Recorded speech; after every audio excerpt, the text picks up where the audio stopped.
দেখো আজকে লাঞ্চের থালিতে কি কি নিয়ে চলে এসেছে। এখানে আছে ভাত, আলু, ফুলকপি ভাজা, বেগুন ভর্তা, এখানে বেগুন ডাল, ভর্তা না, বেগুন পোড়া। পোড়া পোড়া মাখা আর কি। পুড়িয়ে মেখেছে। হ্যাঁ, এখানে হচ্ছে মুসুর ডাল পাতলা করে। এই বেগুন পোড়াতে না পেঁয়াজ কলি দিলে খুব ভালো লাগে, ওটা নেই, হ্যাঁ, আনেনি তার জন্য, না হলে খুব ভালো লাগে জিরে জিরে করে কেটে। কাঁচা লঙ্কা দিয়ে আর ধনে পাতা। সুন্দর লাগে বেশ। বেগুন পোড়া দিয়ে রুটিও খুব ভালো খাওয়া যায়, আমার তো খুব ফেভারিট।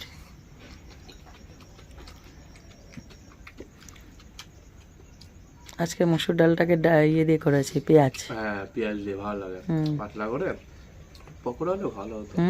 পকোড়া কেন, একটা ভাজা তো দিলাম। তাও কি ফুলকপি